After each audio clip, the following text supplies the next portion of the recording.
High, good morning সবাইকে। এখন সকাল 10:30 বাজে। আমি সবসময় 10:30 বাজে রান্না করে ফেলি। আজকে আমি রান্না করবো রুই মাছ দিয়ে, আলু দিয়ে, ঢেঁড়স দিয়ে।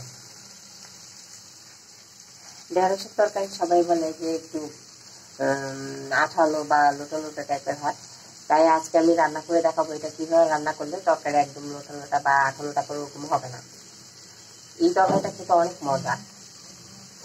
প্রথমে আমি কি করবো, ঢেঁড়সগুলো আগে ভেজে নিব ভালো করে লাল করে। আমার মাছ ভাজি করা হয়ে গেছে, রুই মাছ আর ঢেঁড়স ভাজি করা হয়ে গেছে। এখন আমি কড়াইয়ের মধ্যে মেথি দিয়ে দিব। এই মেথিগুলো যখন একদম কালো হয়ে যাবে, তেলের মধ্যে যখন কালো হয়ে যাবে, এরপর আমি আলুগুলো ছাড়বো।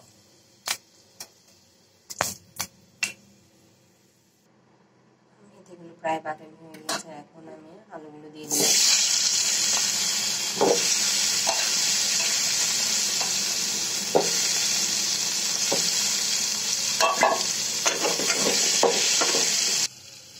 আমার আলুগুলো প্রায় লাল হয়ে আসছে।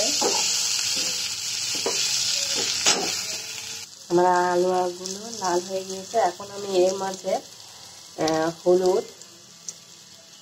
হলুদের গুঁড়া, মরিচের গুঁড়া,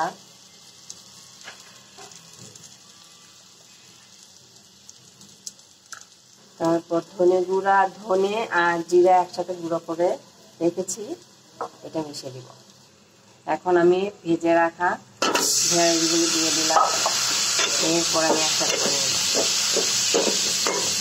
এর মাঝে অল্প একটু জল আমি দিয়ে দিলাম।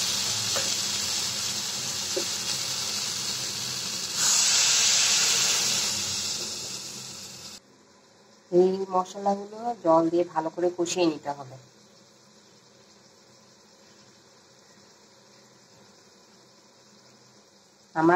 আমার প্রায় কষানো হয়ে গিয়েছে। এরপর আমি রুই মাছগুলো এর মধ্যে দিয়ে দিব। লবণ দিয়ে দিলাম, আর একটু লবণ দিয়ে দিলাম।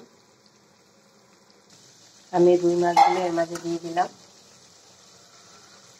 এরপর কষানো হয়েছে, এরপর জল দিয়ে দিব।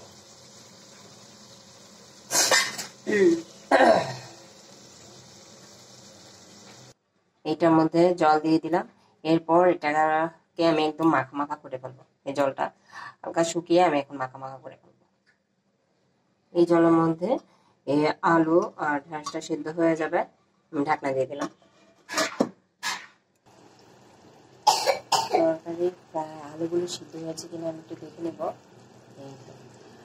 আলুগুলো প্রায় সিদ্ধ হয়ে গিয়েছে। আর কিছুক্ষণ পরে আমি তরকারিটা তুলে নিব। আমার তরকারি প্রায় হয়ে গিয়েছে। রুই মাছ দিয়ে ঢেঁড়স তরকারি আমার রান্না হয়ে গিয়েছে। এখন আমি তরকারিটা তুলে ফেলবো। আমার রান্নাটা আমি তুলে ফেলেছি। কেমন হলো তরকারি রান্নাটা দেখে কেমন লাগছে বলবেন, কমেন্ট করে জানাবেন। আর আমার যে রেসিপিটা আমি বলেছি একবার হলেও বাসায় রান্না করে দেখুন কেমন লাগে। অবশ্যই ভালো লাগবে আশা করছি। স্বাস্থ্য জ্ঞান অভ ফ্যামিলির সাথে থাকবেন। Tata, bye bye.